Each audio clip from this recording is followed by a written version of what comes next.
Hey everybody, welcome back to another great edition of Monday Night Muscle here with the Hall of Famer himself, Sugar Sean Ray. And of course, no episode would be complete when you're talking about the greats of bodybuilding if you're not talking about the Maryland Muscle Machine himself, our old friend, Kevin Levrone. Kevin, welcome. Hey guys, thank you, man. It's great to be here. Great to finally have you on here. We were just talking not too long ago with a good friend of yours, Chris Cormier, and your name came up a few times in conversation. So again, we're talking about the 90s and the early 2000s era of bodybuilding. Certainly probably the most competitive era of all time. Yeah, I believe it was, Bob. I mean, you were there, man. Sean was there. Yeah. You know, I mean, it was just an extensive lineup, man. And it's been written in history, and everybody's talking about constantly comparing that era to the era today, you know. And it's like, it's like, Muhammad Ali, Joe Frazier. You got those moments that come along in the sport, and they just, it just lasts forever. And I do believe that. Now, sitting here looking back and looking forward as well, that was it. That was the strongest moments in bodybuilding, I believe. I say that too a lot of time. I make that comparison with the boxing, and when we are talking boxing, I'm talking like the 80s, late 70s. I don't even really count the 90s. Remember, Mike Tyson brought us into the 90s, and he petered out in 1990. Right. Yet a lot of people consider Mike Tyson like the great bodybuilder. He had a very small window from like 1985 to 1989. And that was it. Yep. 4 years of the greatest fights you've ever going to see with Mike Tyson. But when we talk about Muhammad Ali and Joe Frazier, they came through the 60s, 70s, all the way into the 80s, right? But when I think about bodybuilding, in the 70s, Bob, we go back to Arnold Schwarzenegger, the depth of the lineup wasn't there. So you had some moments, but you didn't have the depth. In the 90s, it seemed like the top 10 guys were all capable at one time or another of potentially winning, and all top 10 guys are potentially Hall of Famers when you start name dropping. Well, you could see that, like you were saying, Kev, we all came up as amateurs together. You and I competed just once, and that, of course, was at the 91 Nationals, considered to this day to be the toughest Don't gloss over it. Tell them who was in that competition. Well, Kevin comes out of nowhere. Kevin comes off a win at the Junior National. Now, nobody knows who Kevin is, right? Right. He had the ponytail back He's the then. new guy. He's got the ponytail. The ponytail. Right? And he shows up. Now, he just won the juniors, correct, Kev? Yeah. I got second to Paul DeMeo. Second to Paul DeMeo. I'll educate you on who is also in the show. Right. So now you got the rubber match. Now, DeMeo might have beat him at the juniors, but Kevin was a complete unknown, right? New guy, blah, blah, blah. Paul DeMeo had been there for a few years already. Yeah, he already had a name. Now we shade to the Nationals. And who do you got? Here's Kevin.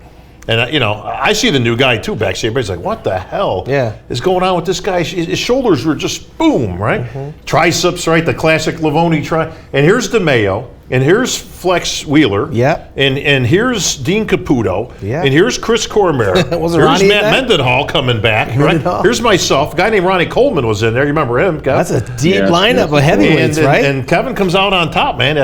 You want to talk about the depth of that era. You start at the amateurs. And I tell you what, for Kevin to come out of pretty relative obscurity and beat all these names I just mentioned, unbelievable, bro. I can remember that like it was yesterday. Yeah, I mean, I remember walking backstage and it was, you got to think, man, I came from Mr. Maryland to being thrown into that within 8 months later. Yeah. You guys had experience at that. No. Back up, Kevin. My experience was similar to yours. Yeah. You remember, Paul DeMeo beat you at the juniors, correct? In 91? Right. Eddie Robinson beat me at the juniors in 1986, right. So I got a little taste of that. But the year later, I came back and won the Nationals in 1987, very similar to you winning the Nationals in 1991. Yeah. So it was very similar. I was a little bit younger than you were. And I had a little bit more notoriety because I was in California, I had to cover shots in high school. Well, keep in mind, it was only a few months between the juniors and the Nationals. Right. So you guys... 4 months. It was 4 months. Correct, yeah, because the time span of that back then. But you talk about an impressive line, but it literally puts you on the map, Kev. But what stands out to me the most from that era, Sean, was a guy like Kevin could come in with an advanced physique, win, get into the pros, and boom, he was on the Olympia stage. You don't get guys we haven't had a guy jump into Gaspari. Since Phil. Yeah. We have not had a guy literally that turned pro and then boom. I mean, even though Phil opted out of the Olympia. He was eligible, and he certainly would have been there. But Phil waited a year, but you jumped in. You won the Night of Champions, which was a very prestigious show. Yeah. Back in the day, you beat Porter Cottrell. And then you show up at the Mr. Olympia, and your debut, you get first runner-up right there in Helsinki, Finland. And you were on your way, Kevin. And then here comes 1993. And take us through that pec tear. Well, I came home from getting second in Olympia, and it was cold. You know, it was wintertime back then. And, you know, the Olympias were September, I believe. October. You know, and October. So it was starting to get cold because I did the European tours. You know, I didn't just come home from Olympia, but I was did the tour and everything. I'm sorry to interrupt you, Kevin. Were you there on the 92 tour where Mohammed bin Aziza died in Holland, or were you on that? You dropped out? Because you got second in Helsinki, and then the Holland show was like a week later. I was on that tour. Okay. And I came home because I won 6 shows in a row. Yeah. And I was like, man, I'm just burnt out. I want to come home. I didn't feel like going to Holland. So it's nice you can give somebody else a chance at winning something there. Yeah. Thank you. And, you know, and it was a small show in Holland, and I said, you know what, I'm done. Yeah. So I came on in, and Momo, you know, unfortunately, that's what happened. But I mean, I was right there. I saw it. Momo was trying to beat me. Yeah, he was. You know, he just couldn't get in his mind. Well, I guess he thought he had to dry out more. But he didn't drink water. I was set in the sauna. He would be sitting in the sauna with me. But you know, I made sure I was hydrated. I was just trying to get that little bit of water from between the skin. But this guy went a whole 5 days with no drinking water. Almost a week, would only get his water from apples. Apple He's puree. only getting it from the apples. Crazy. And then on top of that, you know, taking diuretics. Yeah. Mm-hmm. So he was trying to chase me and thought, well, you know, he's trying to get harder, but it wasn't that. He just was a smaller guy. Yeah. And there was nothing that he could do. It was almost like me trying to chase myself to beat Dorian Yates. Right. You know? He just was out ahead of us. No matter how ripped we got or whatever, we just wasn't going to get. And what's crazy is then you don't show up in Holland. He shows up and wins, and that's the end that night. That's how it ends. That was it. Porter Cottrell helped him as much as he could. I know that. Let's jump to the Olympia, because obviously that's where you kind of made yourself over the years. Instant contender from the second you stepped on stage, runner-up finish, and then it was on from there. It was go time. Was there a year in particular? Everybody always talks about a year that somebody else potentially should have won, could have won, would have won. What was that year for you, if there was one? Was there a year that you thought, I got this?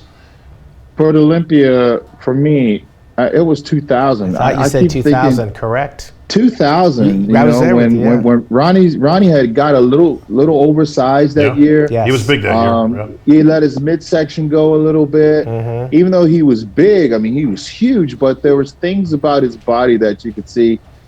He wasn't the Ronnie of the year before, you know? Yeah. And the judges always judge us by, you know, your last best conditioning. That's what they always remember, right, Sean? Right. I thought that I'm right there with you in 2000. You were spot on. Yeah. I thought you had him on the ropes. I thought you were going to be called the champion. And of course, you were like looking at me going, what else do I need to do? That was a very perplexing year for you, because there really wasn't anything else you could bring to the table. No, it wasn't. I mean, and I had tried everything. I had competed. You know, my years of competing was my weight size was anywhere between 232 to 257. Yeah. So I tried everything, you know, competing on that stage and adjusting my physique to whoever I was competing against, but it just wasn't enough. And, you know, getting 4-time runner-up Mr. Olympia, you know, when you put the pedal to the metal and you go out there and you just push your body to the max. Right. And you go out and you get second. I mean, I did that, and it just wasn't enough. And the 4th time of doing it, I was like, you know what? I'm not going to do it. Now, there was Mr. Olympias where I didn't push all the way to the gas, you know, taking my body to that limit, and it showed, you know. I mean, my legs were down in some years. You know, I was just said, you know, what's the point of pushing it all the way if I'm just not going to win? Because you know how it is, Sean, at the press conference, you know, you were set there. We would have those battles against the judges. Many times you talk about, why don't you guys just rotate that judging panel? Right. I mean, it's kind of like you get the wind taken out of your sails when you're sitting there And even Sean, it was a year where you should have beat Dorian Yates when Dorian came out with the torn bicep and everything. And how can you get a complete perfect score and the symmetry round with that going on? But that's the way they scored him. And we just had to sit there and deal with it. But I mean, after a while, it's like, you know what, you got to face reality and realize, you know what, that's not going to happen. Yeah, I think that's what sent me into retirement, Kevin, was the realization that it wasn't going to happen. And it wasn't fun anymore. And I think at some point you probably hit that same roadblock, but you also got injured on the way out, and some umpteen years later decided to make that infamous comeback. I believe it was in 2017 or 16. You tried to make the comeback, and you said that this was something that you felt you just had to do. Like this was unfinished business. And not only that, you had your son Gabe that, you wanted to make sure he could see that, look, you're a man of your word, you had other obligations, and you made some commitments. And I think anything short of you actually competing in the show would have probably played some heavy mind games on you, because you're a man of conviction. And I told you, you're a fool. You're nuts. Yeah. What are you doing? Are you crazy? And we didn't talk for a good. We didn't talk for a good. I know we got pissed off over that whole situation. But that's what brothers do. Man. Yeah, but what did it do for you? I mean, it had to bring you full circle, because you set out and did what you wanted. It really did, because I always wondered, what would happen if I came back, or the opportunity. And we had saw, you look at the guys, today, and it just wasn't there. So I tried to come back to see if I still had it, and unfortunately, I put my mouth before going into the gym to train, because I said, I'm going to come back, I'm going to do this. Yes. But I hadn't even stepped in the gym in like 14 years. Yeah. So when I got back in the gym and I was starting to go through the motions, I was realizing, man, listen, your body atrophied, 50, 60 pounds of muscle, and things just weren't firing and going the way that I thought, the way that I was spoiled and used to things going in that short period of time. And I just had my back up against the wall. But, again, as a competitor, we're there to fight, right? We don't quit. We don't give up. And I had to follow through, because that's what we do. You finish the race. Well, Kevin, we're gonna get into the differences between training at 40 and training at 50 in just a moment. We're gonna take a quick commercial break. Back with the Maryland Muscle Machine in just a moment.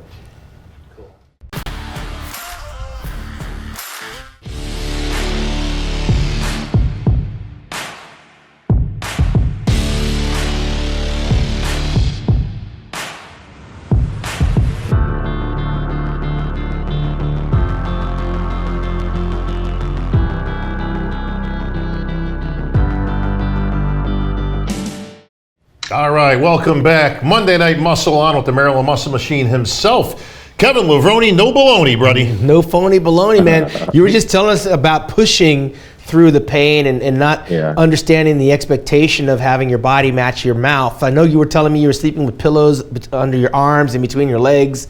You experienced some things at the advanced age of 50 coming back to compete that you didn't when you were in your 20s, early 30s. What were some of those physiological changes that just kind of crept up on you?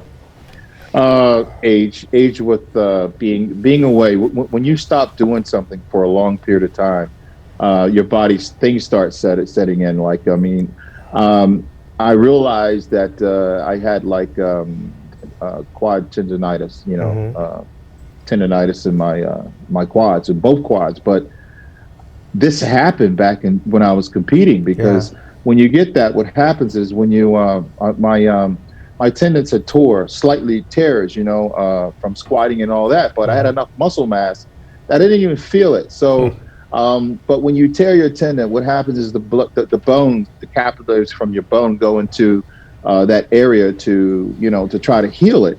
So, and that cuts off the blood circulation. But I didn't realize that until 14 years later, when the muscles that went down and I was in the gym, and it's straight on where your tendons need to move and do these things. I was like, man, there's so much pain there. Yeah. But by that muscle being smaller, I was just being hit. So age had set in, time had set in, just things weren't moving and firing like that. Well, I'll tell you what, your upper body came back. Yeah, right. You look like your upper body responded. The upper body had came back and it was responding, but the way the body works also, it's like you can grow so much here. Yeah. But also, if it's not firing down here, it's not going to match, and that's kind of like what happened. Well, we gotta back it up a little bit, because as people are just kind of listening to this at home, they think this is kind of a continuous story, but you kind of reinvented yourself along the way. So when we say you came back, well, you didn't come back from just, Kevin still in the gym and he kind of maintains, a good, decent physique. You actually went completely the other way at one point. About 180 pounds. Trimmed it down significantly. You were probably what, maybe 100. You were still in great shape, but you were. I was 190. Dude, 190. I was going to say about one. He was a Hollywood star. He made a movie that was in the theater. This is what I'm saying. Right? I paid money to watch you in your movie. But Red Line. Listen, you go from 260 and muscular to the Olympia stage to okay, boom, I'm 190 now and slim. Kevin was always in great shape, but completely different physique. And then it was a few years, and then you decided I'm going to come back. So for those following along at home, playing the home version here. Big difference there between, like you said, coming back from, it's not like you were just maintaining 220. Yeah. No. That was a big climb back. What made you think, I want to get back on the Olympia stage? Because I just, your mind thinks that you can do what you used to do. And I thought I could do it within a short period of time if I just went back to that gym. But were you looking at the competition? Was it a level challenge? Of competitors not so good? Right. I was looking at the competition. I'm thinking the guys aren't really that ripped. Yeah. We can take them. Just looking at the pictures, saying it could be done. Yeah. And I'm going to tell you, man, if I was my old self, I could have did it. Yeah, the Maryland Muscle Machine. Well, that's a whole nother story. That type of couldn't pull it off. I think we all believe that you could have in your prime. I think that goes without question. You were quick to give the guys some credit though too. You kept it incredibly real throughout the whole thing, which I thought was great. You were very candid along the way with your videos and your accountability of where you were, and about your injuries and what you were trying to overcome. But you were very complimentary to the guys when you said something to the order of, when I got backstage and saw these guys now, I had to give them credit. I mean, these guys were in shape and they were big. Because they compete a lot bigger than we competed. Sure. I mean, the average guy backstage now is in his 250s. Right. Back then when we were competing, it wasn't like that. Like I was one of the mass monsters, the mass with shape to even come in and compete. I mean, to carry that, but now that's normal to be backstage at 250. Yeah, well, Kevin, what I respected and admired about yourself was that you didn't just put yourself in the box of being a bodybuilder. We know what it takes to spend the hours training and the hours eating, but dude, you're an artist. You're a singer.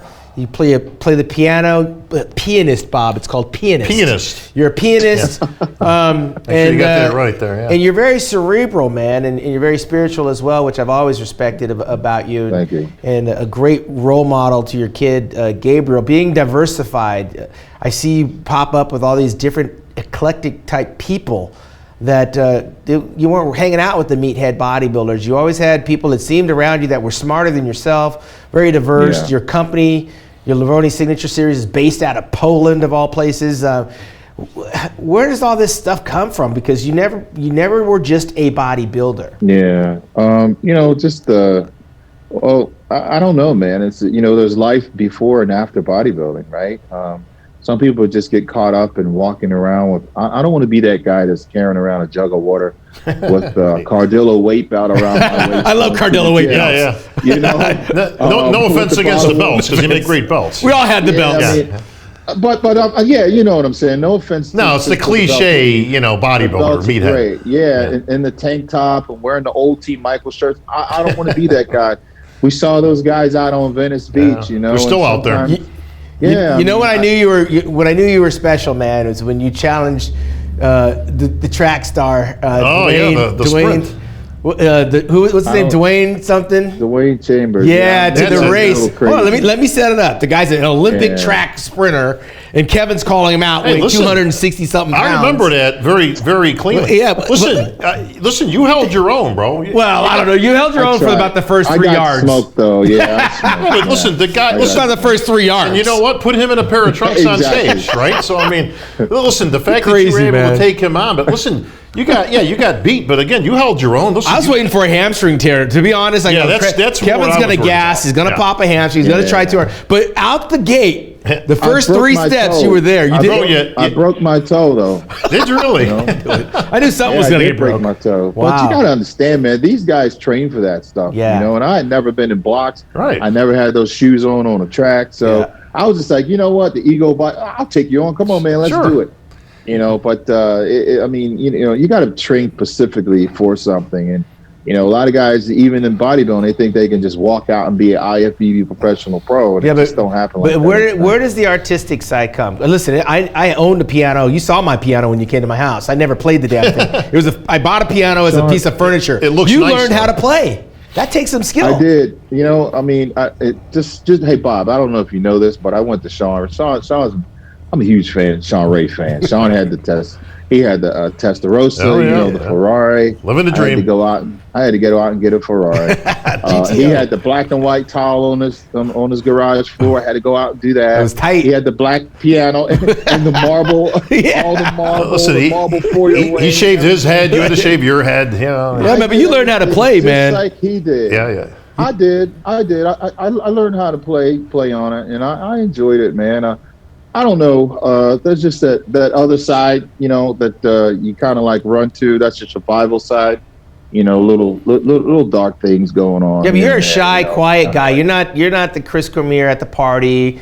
You're not telling jokes, but you do sing, and you are kind of talented. So here we are right now. It's American Idol. We got Kevin Levrone on from Maryland, and he's going to sing his favorite song. Kevin, right off the top of your head, we want to find out if you're qualified to go to Hollywood. No, wait a minute. Give us some riffs. He does a great Lionel Richie. You do a great Lionel Richie. I think you're a country guy at heart too, because you do the guy from Hootie and the Blowfish. Listen, if we're going to do this, we're going to do it right. Kevin is a marvel at many different things. Yes, right? he is. In addition to his singing, he also does one of the best Ronnie Coleman imitations I've ever heard. Well, let's do one thing at a time. No. He's got to clear his pipes. We're going to combine them. We need you to sing. You're going to sing as Ronnie Coleman. As Ronnie Coleman.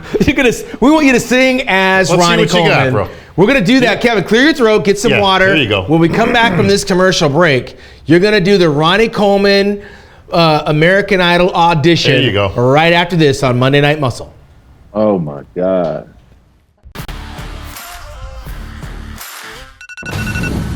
You diet down, train hard, and supplement smart for months. When the time comes to step on stage, don't leave your tan to chance. Go with the pros. Pro Tan. #1 worldwide since 1987 and the official sponsor of the Olympia for the last 15 years. Don't step on stage without it. Pro Tan. And welcome back to American Muscle Media Idol with the Maryland Muscle Machine. We've got an audition here, Bob. So we need Ronnie Coleman. Yes. We'll make it easy on you, okay? You don't have to sing like an obscure song. And by the way, Ronnie Coleman's 8-time Mr. Olympia, if you guys don't know. Yeah. Ronnie Coleman singing the national anthem on American Idol. Go, Kevin. Yeah, Kevin's done that. Oh, say, can you see by the dawn's early light? Was so proudly we hailed at the twilight's last gleam. That sounds like buckwheat. Oh, that's great. That sounds like buckwheat. Ain't nothing but a peanut, baby. Great job. Ronnie would finish it off with a yeah, buddy, right at the end. At the end, man. You actually sound better than Ronnie Coleman as Ronnie Coleman. Yeah, I know, right? You do a better Ronnie than Ronnie. But you actually bear some responsibility. Listen, Sean secretly hates your guts, okay? Because Kevin's a brother from another mother. And the whole rest of the gang, because you inadvertently probably gave Ronnie the keys to the kingdom. You did. By giving him the right advices earlier in his career, You and Flex Wheeler gave him too many of the right advices. Oh, yeah. You ruined it for all of us, Kevin. We spent a lot of time together on those tours over there. Well, you probably just didn't think it would elicit what it did. I mean, you give him some advices. They turn out to be the right ones. And this guy goes on to win every show in the world. You and Flex Wheeler ruined it for all three of us. You know that, right? Yeah. And then I think Chad Nichols got his hands on him. Yeah, man. Yeah, I'm sure that didn't hurt, but right. It's hard to be mad at. Well, Sean, let me ask you this, Sean. There we go. I mean, going back to Sean Ray, I mean, there's a lot of things that Sean taught me and told me about the sport. Sean, do you remember when I was like, well, how do you make money in this sport? Do you remember telling me, well, there's events, there's shows, there's guest poses, there's seminars that you can go. Kevin, you got after Olympia, things don't stop. That's when things start. You actually told me that. Right. You were thirsty. Sean laid that down for me, Bob, and that's when I decided, you know what? I got to take this as a business, and regardless of where I place on that stage, I'm not going to wait a whole year just to come back and go get that stage money. There's so many things that bodybuilder can offer in between, right? Like the seminars, you know, and then the training DVDs back then. Yeah. Sean, I think you probably came out with some books, but you know, you can go on tours, man, and training seminars and all these things around the world and just make a ton of money.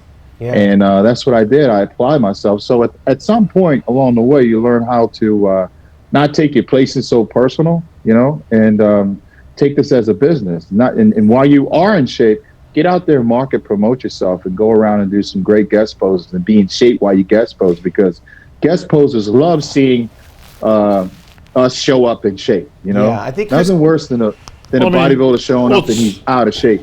Well, it's all good if you're winning. Like you went on an impressive streak, like you say, you won 6 in a row on the circuit. Yeah. Boom, you came home.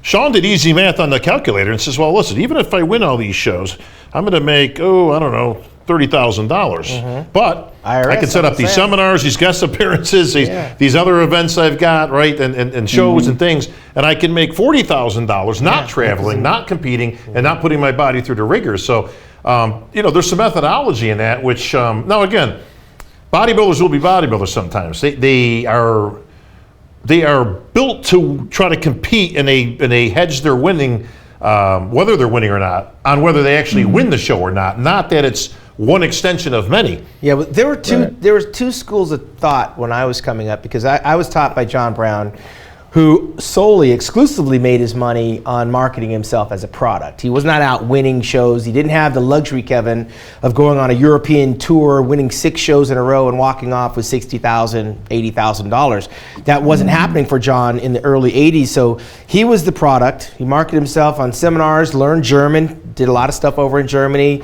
Huge in Europe because he was 6'2", 250, and that was like being Godzilla in Japan. Yeah, sure. You just didn't see that every day. So he marketed himself, he posed a lot. And so me absorbing a lot of that and realizing that I want to be Mr. Olympia more than I want to be the German Grand Prix, French Grand Prix, Australian champion, San Francisco, I focused on trying to be number one. So when I look back, and with the social media, now you can engage with your fans, and you hear people going, but he only won 2 shows. How did he survive? How did he pay his bill? He only competed once a year.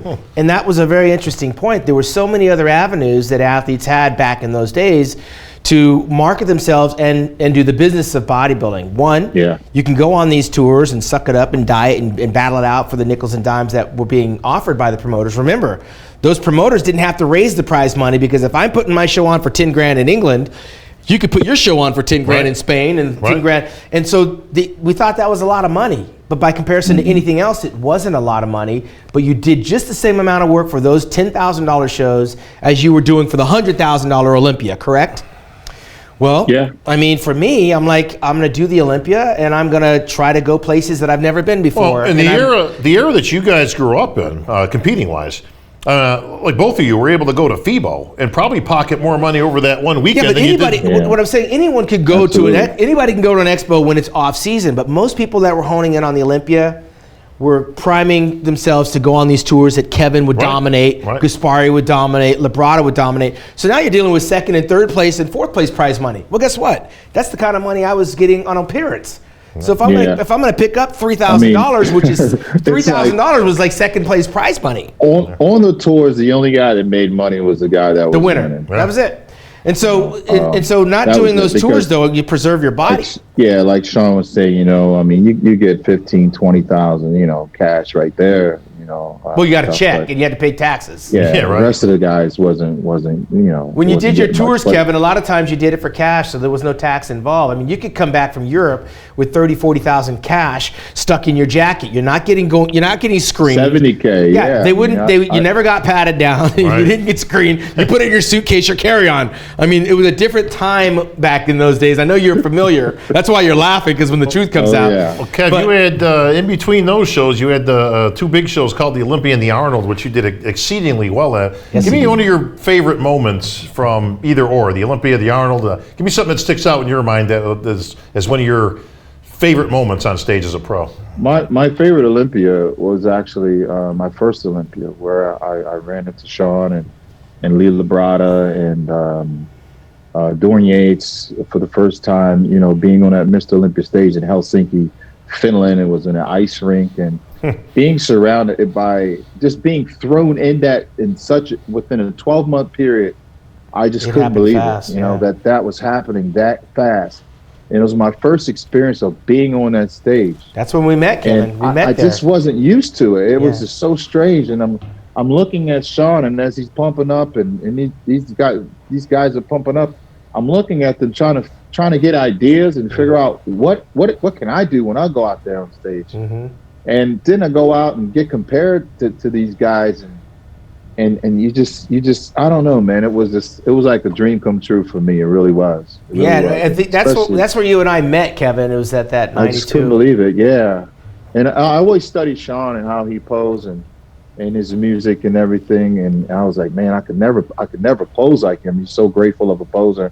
But I kind of like mixed his style with my style, and then I threw in a little bit of Lee Haney with my style of posing. And if you look at my posing, you'll see some Sean Ray, you'll see some Lee Haney in there, and then the music and stuff, I kind of like went with my own thing. Well, one thing I always saw was, where did you ever come up with that side most muscular that you had? It was a very unique pose, and I'd never actually seen anybody hit that before you. I'll tell you why, how I came up with that. It was like, you got to do things like, when you get into like bodybuilding, you start learning about how to pose, and that's why posing is so crucial. The transitions in between, what happens, how do you get from one pose to another pose and make something happen in between that to get the judge's eye, doing like a prejudging or something. So I kind of like came up with that scenario. I was like, you know, because Vince Taylor would always be moving and stuff like this to get the judge's attention. So I'm thinking, man, what can I do to, it's a transition in between going into a side chest, right? Because we come, it's a front double bicep pose, front lat spread pose, and then from that front lat spread pose, we got to go to a side chest pose, right? Yeah. So you're at this, and then I'm like, okay, what can I do here? So I'm swinging like this. I'm like, you know what? Let me go down like this, boom, times, and then come up. So that was that was that transition. Just it kind of like came to me, you know. Well, the cool thing was it started as a transition, but if I had to pick a pose for you to go into Cooperstown Hall of Fame of bodybuilding, it's the picture right behind you over your head. Yeah, that's your shot. That's the picture I would pick. You own that. That's a side chest, right? That's a side chest. But I mean, a lot of people also like the most muscular with the hands class, which is one of my favorites. Again, as poses go, that would be your pose. Yeah. Right. That was all Sean Ray until I came along and signed a contract with Joe Weider. Yeah. Right. You supersized that pose. and then I had to size it up another level. Yeah, then Kevin stole it from you. Well, Kevin, you were there when my middle daughter, Asia, was born back on August the 10th in 2005. You were there at the hospital, me, you, and Pastor Mike, and that was kind of a cool full circle because I was fully in retirement. I didn't think you were ever going to come back at that stage. That's when that video came out. He's got a spoof on YouTube video. The spoof video. I can only imagine. If people want to look for it, what is that video called, Kevin? We got to put it out there. Oh, you're talking when about you did the spoof at the apartment. Burning Hollywood. Burning Hollywood was classic. But anyway, you were living in Hollywood at the time.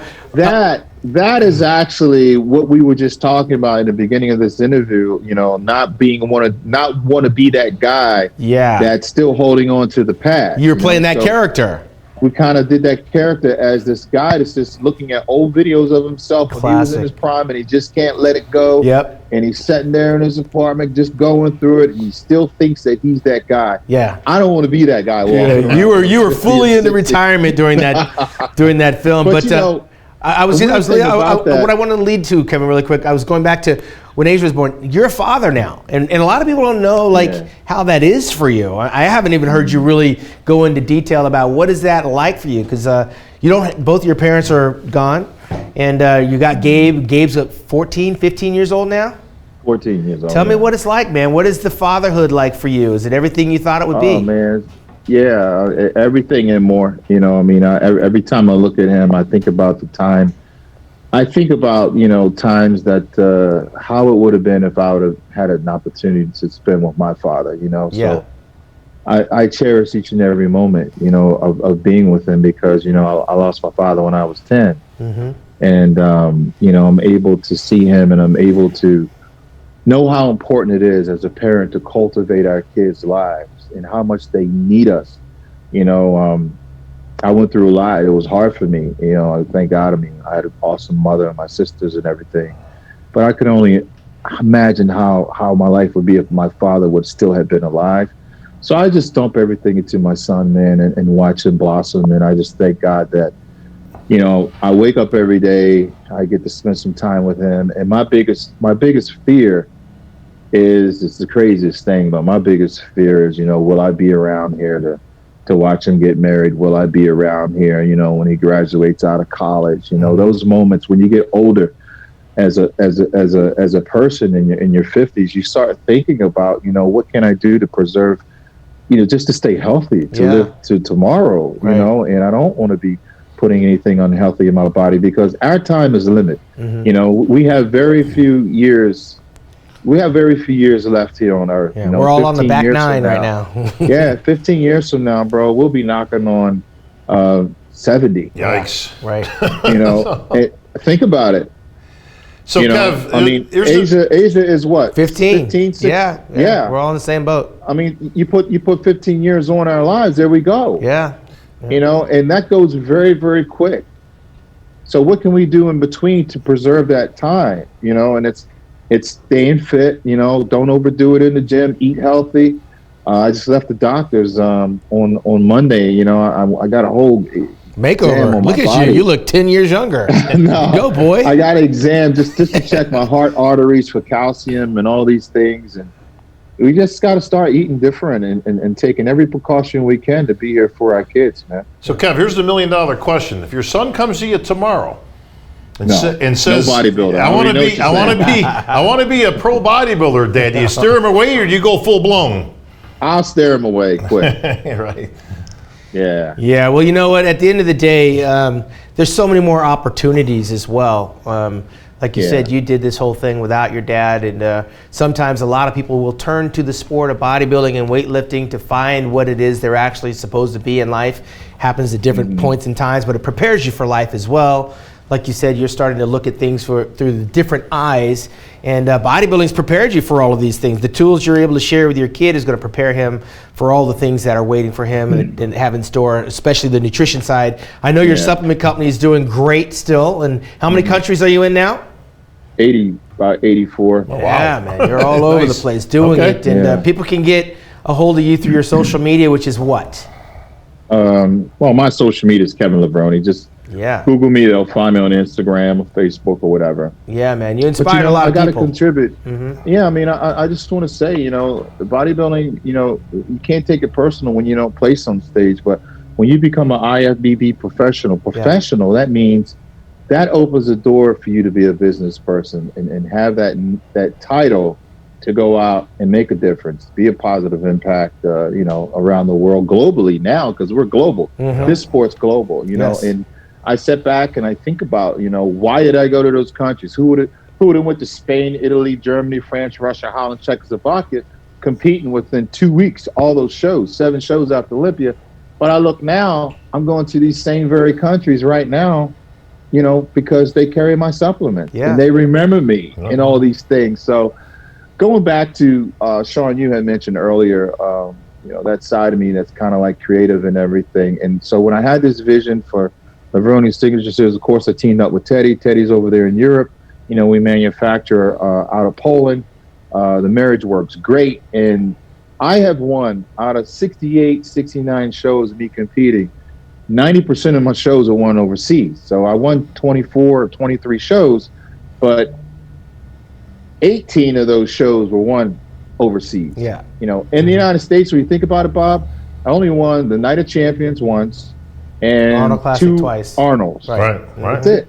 Oh, and 2 what was it? San Marie, California. Oh, the San Jose. San Jose. I'm surprised you never did the Ironman as good as the champions there. Vince Taylor, Lee Priest, Flex Wheeler, Melvin Anthony. You guys had you know what that to do with the West Coast politics.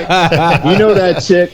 Yeah, but I did come out there to do the New York Pro that one year. Bob actually is the world champion on the East Coast. It would have never happened at the Ironman. Yeah, bullshit. You guys had that California flair going on. You didn't want us East Coast boys out there. It was like that battle thing going on. So now you guys could have that that iron. Well, Kevin, you left an indelible mark on the sport of bodybuilding. We appreciate you still being around to continue giving back to the next generation. We look forward to big things out of Big Gabe. We want to see some updates on him. Put some pictures of him. Thank you. On your social. We want to see this kid growing up. I know, man. Thank you, guys. Bob, listen, man, I remember us, brother, being together and going through it and everything, man. I want to say thank you for always being an inspiration, man. It's great to see both of you guys together, still looking healthy, doing it, staying fit, and pushing the sport forward, man. I want to thank you guys for this opportunity. I want to thank Jack for allowing me to be here. The show you guys have, it's tremendous, it's great. And it's an honor to be here, man. So thanks a lot, Sean, for reaching out to me. Yeah, man. Thank you, Bob. And appreciate it, brother. We've all got a lot of years together in this, and it's been a pleasure. Yeah. We got a lot more coming, bro. Don't worry about it. You ain't going anywhere for a long time. Full blown. All right, man. Thanks for joining us here at Monday Night Muscle, the Maryland Muscle Machine. Kevin Levrone for Bob Chick. I'm Sean Ray.